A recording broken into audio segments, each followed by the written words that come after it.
వైకుంఠ ఏకాదశి పర్వదినాన కలియుగ వైకుంఠనాథుని దర్శనం కోసం దేశం నలుమూలల నుంచి విచ్చేసే భక్తులతో తిరిగిరులు పోటెత్తుతాయి. ఏకాదశి ద్వాదశి క్షణాల్లో శ్రీవారిని దర్శించుకుంటే పాపాలు తొలగిపోతాయని ప్రతీతి. ఆ 2 రోజుల్లో భక్తులు లక్షలాదిగా తరలివస్తారు. గత అనుభవాలను దృష్టిలో ఉంచుకొని స్వామివారి దర్శనం కోసం విచ్చేసే భక్తులకు ఎటువంటి ఇబ్బందులు తలెత్తకుండా తిరుమల తిరుపతి దేవస్థానం ఈసారి విస్తృత ఏర్పాట్లు చేసింది. మరింత సమాచారం మా ప్రతినిధి నారాయణప్ప తిరుమల నుంచి అందిస్తారు. వైకుంఠ ఏకాదశి ద్వాదశి పర్వదినాలలో కలియుగ వైకుంఠనాథుడు శ్రీనివాసుని దర్శించుకునేందుకు తిరుమల గిరులకు చేరుకునే భక్తులకు తిరుమల తిరుపతి దేవస్థానం విస్తృత ఏర్పాటు చేసింది. గతంలో ఎన్నడూ లేని రీతిలో 4 మాడ వీధుల్లో తాత్కాలికంగా షెడ్లు ఏర్పాటు చేసి క్యూలైన్లలో ఉండి అవస్థలు పడాల్సిన సమస్య నుంచి భక్తులకు ఉపశమనం కల్పించే రీతిలో తిరుమల తిరుపతి దేవస్థానం ఏర్పాటు చేసింది. ఓవైపు వైకుంఠం క్యూ కాంప్లెక్స్ 1, 2, మరోవైపు ఆల్వార్ ట్యాంక్ వరకు క్యూలైన్లోనూ, అదేవిధంగా నారాయణగిరి ఉద్యానవనాల్లోనూ వివిధ ప్రాంతాల్లో తాత్కాలికంగా షెడ్లు ఏర్పాటు చేసి దాదాపు 45,000 మంది భక్తులకు ఏ విధమైన ఇబ్బందులు లేకుండా ఉండేలా చర్యలు తీసుకున్న తిరుమల తిరుపతి దేవస్థానం ఈ ఏడాది ప్రయోగాత్మకంగా 4 మాడ వీధుల్లోనూ తాత్కాలికంగా షెడ్లు ఏర్పాటు చేసి అక్కడ వేచి ఉండేందుకు వీలుగా చర్యలు చేపట్టింది. మనం ఇప్పుడు తిరుమల మాడ వీధుల్లో పశ్చిమ మాడ వీధిలో ఉన్నాం. మనం ఒకసారి గమనించవచ్చు. ఈ మాడ వీధుల్లో పూర్తిగా పెద్ద ఎత్తున షెడ్లు ఏర్పాటు చేసిన దృశ్యాలను మనం ఒకసారి చూడొచ్చు.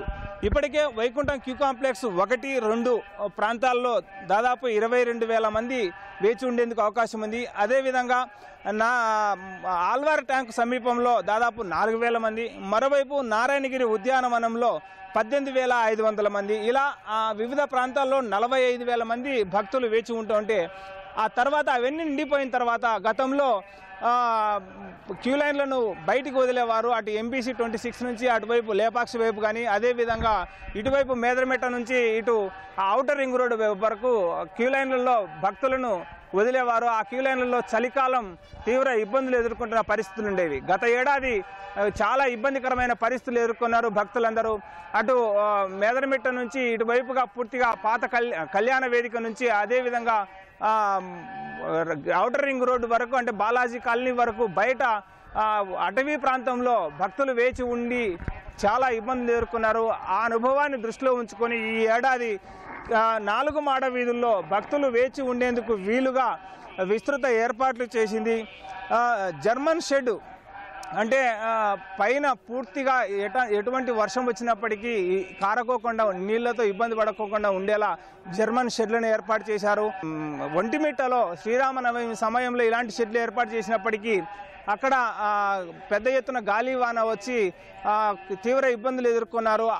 వాటిని కూడా దృష్టిలో ఉంచుకొని పెద్ద ఎత్తున గాలి వాన వచ్చినప్పటికీ ఏ విధమైన ఇబ్బందులు లేకుండా ఉండేలా పటిష్టమైన ఏర్పాట్లు చేసి భక్తులు వేచి ఉండేందుకు వీలుగా ఏర్పాట్లు చేశారు. అదేవిధంగా ఓవైపు 2 వైకుంఠం క్యూ కాంప్లెక్స్లు, మరోవైపు ఆల్వార్ ట్యాంకు, మరోవైపు నారాయణగిరి ఉద్యానవనాల్లో 45,000 మంది వేచి ఉండేందుకు అవకాశం ఉంటే 4 మాడ వీధుల్లో అటు తూర్పు మాడ వీధి కానీ, ఇటు దక్షిణ, ఉత్తర, పశ్చిమ మాడ వీధుల్లో 45,000 మంది భక్తులు వేచి ఉండేందుకు వీలుగా ఏర్పాటు చేశారు. మరోవైపు వీటన్నిటిని మించి అంటే దాదాపు 90,000 నుంచి 1,00,000 మంది భక్తులు దాటిన సమయంలోనే వారందరినీ గత ఏడాది మాదిరి మేదరమెట్ట నుంచి కింద వైపుగా కళ్యాణ వేదిక వైపు క్యూలైన్ తీసుకెళ్లి కళ్యాణ వేదిక వద్ద దాదాపు ఒక 5,000 మంది ఉండడానికి కూడా బస ఉండడానికి కూడా ఏర్పాటు చేశారు. ఇలా దాదాపు 1,00,000 మందికి పైబడి ఎలాంటి సమస్యలు లేకోకుండా చలిలో ఇబ్బందులు పడుకోకుండా ఉండడానికి వీలుగా బస చేసేందుకు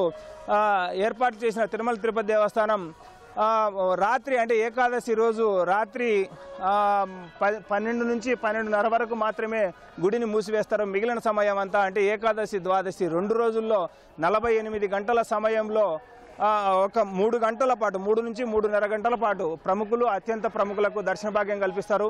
మరోవైపు ఒక అరగంట సేపు మాత్రమే ఏకాదశి రోజు అరగంట సేపు మాత్రమే గుడిని మూసివేసి మిగిలిన సమయం అంతా భక్తులకు దర్శనానికి అవకాశం కల్పిస్తారు. అంటే 48 గంటల సమయంలో కైంకర్యాలకు 1:30 గంట సమయం, గుడి మూసివేసేందుకు అరగంట సమయము, భక్తులకు విఐపి అంటే ప్రముఖులకు, అత్యంత ప్రముఖులకు 3 గంటల సమయం. ఇవన్నీ తీసేస్తే దాదాపు 43 నుంచి 44 గంటల సమయం ఏకాదశి ద్వాదశి రోజుల్లో సామాన్య భక్తులకు దర్శనం కల్పించి గత ఏడాది దాదాపు 1,68,000 మంది భక్తులు దర్శనం చేసుకున్నారు. ఈ ఏడాది అంతకు మించిన స్థాయిలో ఈ 2 పర్వదినాల్లో స్వామివారిని దర్శించుకునేందుకు వైకుంఠ ద్వారా దర్శనం చేసేందుకు అవకాశం ఉందన్న అభిప్రాయం అధికారులు వ్యక్తం చేస్తున్నారు. మరోవైపు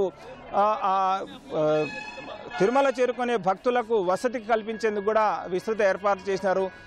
సామాన్య భక్తులకు అధిక ప్రాధాన్యం ఇస్తున్న నేపథ్యంలో అత్యంత ప్రముఖులకు అంటే నేరుగా వచ్చే ప్రజాప్రతినిధులు అయితే నేరుగా వస్తే వారితో పాటు ఒక 5 మందికి అంటే 6గురికి చొప్పున ఒక్కొక్క ప్రజాప్రతినిధికి 6గురికి అవకాశం ఉంది.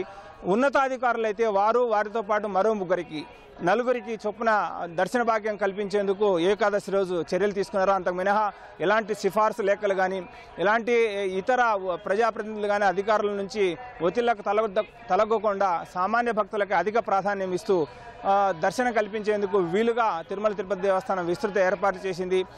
అటు క్యూ లైన్ల నిర్వహణ కానీ ఇటు దర్శనానికి సంబంధించిన చర్యల్లో కానీ విస్తృతంగా ఏర్పాట్లు చేసి గత అనుభవాలను దృష్టిలో ఉంచుకొని ఈ ఏడాది ఏ విధమైన ఇబ్బందులు లేకుండా ఉండేలా చర్యలు తీసుకుంది.